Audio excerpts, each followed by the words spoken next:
but not everywhere.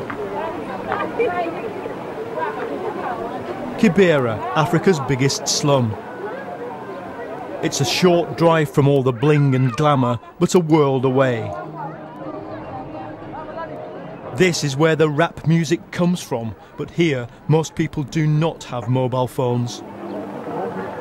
Just surviving is the priority, but even here you can feel the impact of the mobile revolution.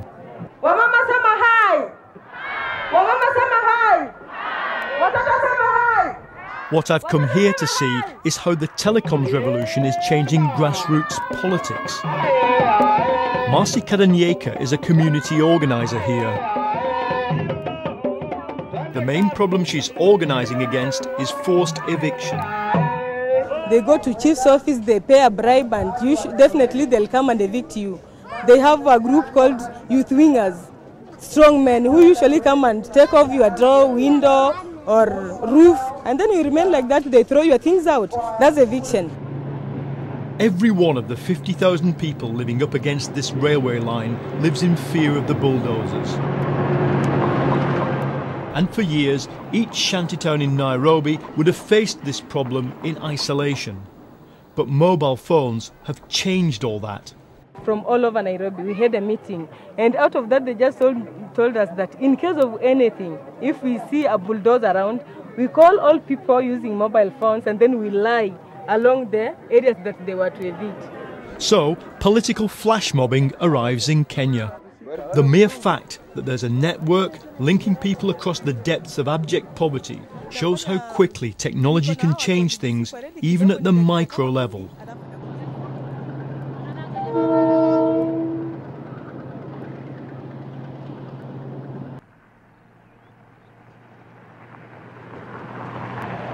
It's time to journey to the edge of the mobile network.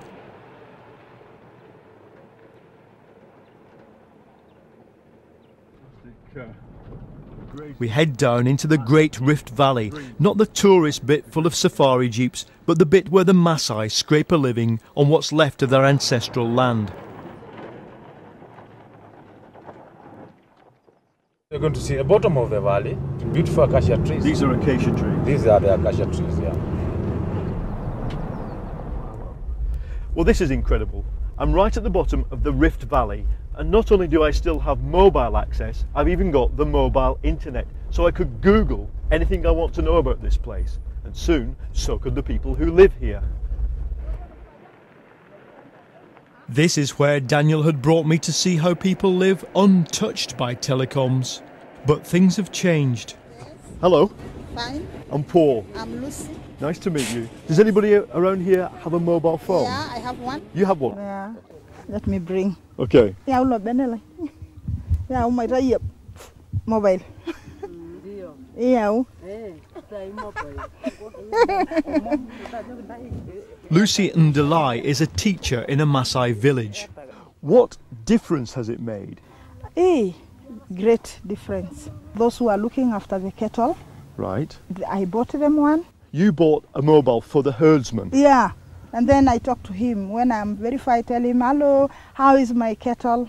How are my goats? And he says, they are very fine. They are very fine.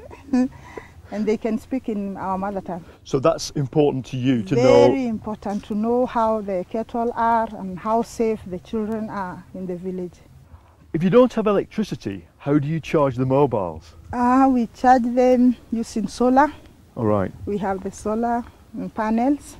About how many people have the mobile phone? In our village, I can say half. And let's say all the men, they have the mobile. Men. Men have the mobiles. Yeah. What a surprise. The men, they have the mobile, and don't forget they are not learned. They never went to school. Does the fact that you've got the SMS texting help you with improving literacy in a village like where you come from? They don't know how to read, but some I can now write in my vernacular. Yeah. They can pick words from the vernacular. But it doesn't do predictive text in Maasai? Yeah, I can put in my text here, I can speak with somebody in the text using Maasai. Really? Yeah. Has there been anything negative? Not really. not really much, but small issues, maybe of quarrels between a husband and a wife, because sometimes somebody else can call the wife and the husband says, how did you get that number? And they could fight there. And they're also getting that technology from their brains now. They know how to look and find who called you. You don't fear that it might change Maasai society so much? Not really, nothing. It's just, the Maasai are just going to take it on board and carry on living just as they are? Yes. Even though they're getting just the most up-to-date technology in the world? They are still Maasais. So Lucy's village became the journey's end. This is it, the mobile phone frontier. I'd come to see what life is like without telecoms, but that's fast becoming impossible. Making this journey has been like travelling through a corridor of progress, and while it may seem facile to say that these things are causing it all, wherever you find them, you do find economic development and social change, and it's starting to happen in many parts of Africa. This is Africa's first digital generation. Ciao, bye-bye. I don't know if it will use technology to leapfrog a whole century in a decade, but at least, one way or the other, the rest of the world will hear its voice.